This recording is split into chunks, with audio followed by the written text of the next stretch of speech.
Cuba has been forbidden territory for most Americans for almost 5 decades. But lawmakers from both parties, joined by trade and human rights groups, held a news conference to unveil legislation that would lift the travel ban.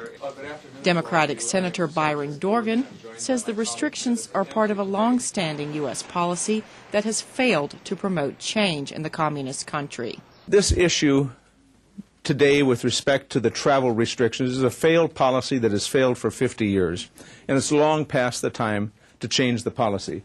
He went on to point to examples of Americans who have been punished by the U.S. government for traveling to Cuba, including one woman who went there to pass out Bibles. Punishing the American people in our effort to somehow deal a blow to the Castro government has not made any sense at all. The United States broke off diplomatic ties with Havana in 1961 and imposed an economic embargo after Fidel Castro turned his revolution toward communism and aligned his country with the Soviet Union during the Cold War.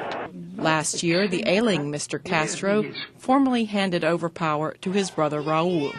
But human rights activists say the situation in Cuba has not improved. This is why Cuban-American lawmakers, such as Democratic Senator Robert Menendez, strongly oppose any easing of the embargo, arguing that revenue from tourism and trade only strengthens the Castro government. But others, such as Democratic Senator Christopher Dodd, disagree. And our experience has been the one thing that totalitarianism can't stand is light, is information, is communication. That's what travel offers. That opening up doors, creating the light. President Obama has repeatedly called for a new strategy on Cuba and lifted restrictions this month on travel and remittances to the island by Cuban Americans with relatives there.